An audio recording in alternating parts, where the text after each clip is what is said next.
Ricky, there's been an uptick in performance. You guys have finished in top 16 in the last 4 races. Can you tell me where that's coming from? A lot of work from a lot of people internally. Myself, I'm just doing my job, right? There's only so much I can do, so really credit's just on engineers at the shop.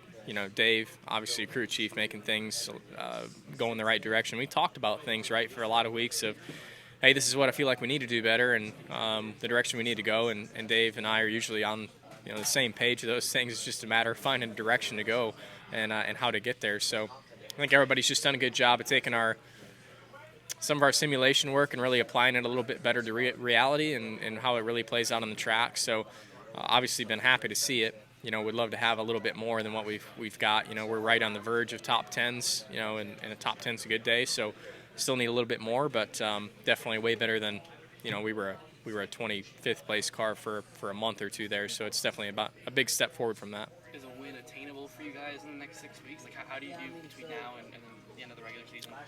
Yeah, I always think it is. As a driver and competitor, right, it's always, there and in your mind. And obviously Daytona being the last race, that's an opportunity for anybody. So our super speedway stuff's good. I feel like Pocono this week's going to be good for us. Michigan in a couple weeks is going to be good. Richmond, has been a struggle with us for this car, so I don't know about that one yet, but a couple of good races coming up, at least for us historically, and for where we've been getting our cars better, I think will be good. So I don't think it's off the table at all.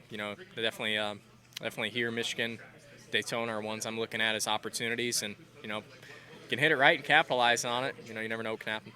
Real quick, guys, you've got the acting undersecretary for the U.S. Air Force here this weekend, so second in command.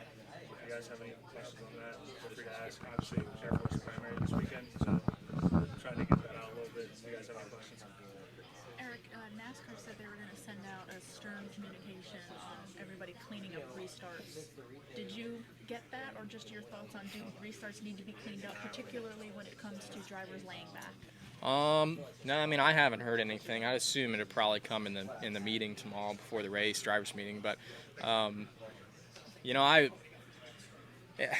didn't notice a lot during the race, to be honest, in New Hampshire. But then I watched it back, and yeah, they were really sloppy, huge gaps.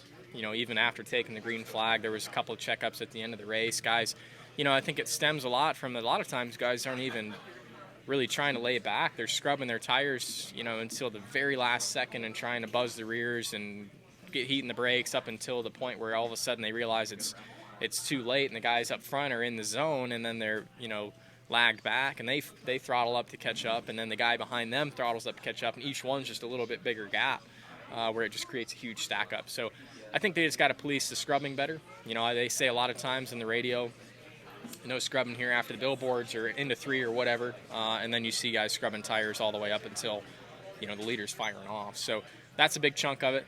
Obviously some guys are trying to lay back as well, but there is definitely last week's restarts look pretty bad on TV for sure. You might have already answered this, but you got quite a few good finishes here.